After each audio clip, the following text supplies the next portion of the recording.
early days of railways, tickets were laboriously written out by hand. That soon became far too slow for the volume of business. So a ticket clerk called Edmondson invented the railway ticket.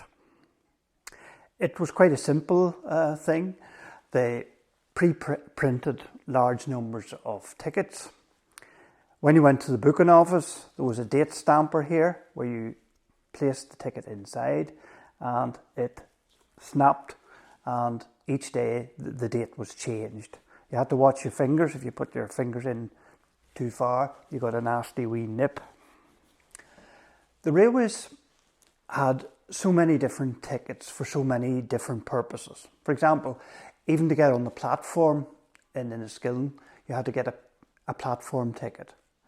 Another way of making a slight bit of money. But to distinguish the different tickets for the ticket checkers, first class tickets were printed in white, whereas third class tickets were straw. So at a distance, the checker knew whether it was a third class ticket or a first class ticket. That did make a difference because first class passengers travelled at 50% dearer a price than a third class passenger. So it was quite important that third class passengers weren't travelling in first class carriages as far as the railway was concerned. The railway liked to make money from all sorts of traffic. So if you brought your bicycle on the railway, there was a ticket for short distances, up to 60 miles with a bicycle, and then a longer distance ticket for over 100 miles. And they were charged accordingly. Bring your dog on the train, there were tickets for the dog accompanied by the passenger for up to 60 miles and then a higher rate as well. Bring your baby on the train with its perambulator tickets accompanied by passenger. In my own case, my own pram came from Belfast to Enniskillen by train unaccompanied, and a ticket had to be paid for that. The railways also encouraged all sorts of traffic, particularly excursion traffic, and all sorts of organisations hired trains. The normal excursion traffic was, particularly in May and June, the Sunday school excursion. And here we have a ticket for a Surrey parish in the 1930s, where a parish would hire a train to bring the Sunday school pupils to Bundoran for the annual Sunday school treat.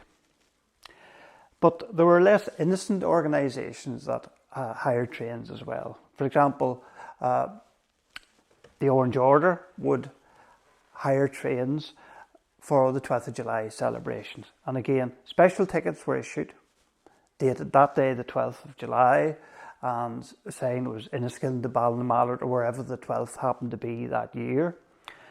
The Royal Black Preceptory would also have has run special trains on the 12th of August, although in this case it's the 13th of August, because that year the 12th of August happened to be a Sunday. And of course, the RBP did not hold its parades on a Sunday. The Ancient Order of Hibernians had their parade on the 15th of August, and here we have a ticket for a Hibernian parade on that date in Donegal, and the AOH sash above it. While on board the train, the guard or conductor would come along and check the tickets. There were different nippers. Each individual checker had their own mark, and they were all marked differently, so that when he hit your ticket with this, it left a hole in the ticket of a certain shape, as you have there. So tickets were of many colours and of many types, and they existed until comparatively modern times. Railways also issued free first-class passes to officers of other railways, and this was a reciprocal action which all railways carried out.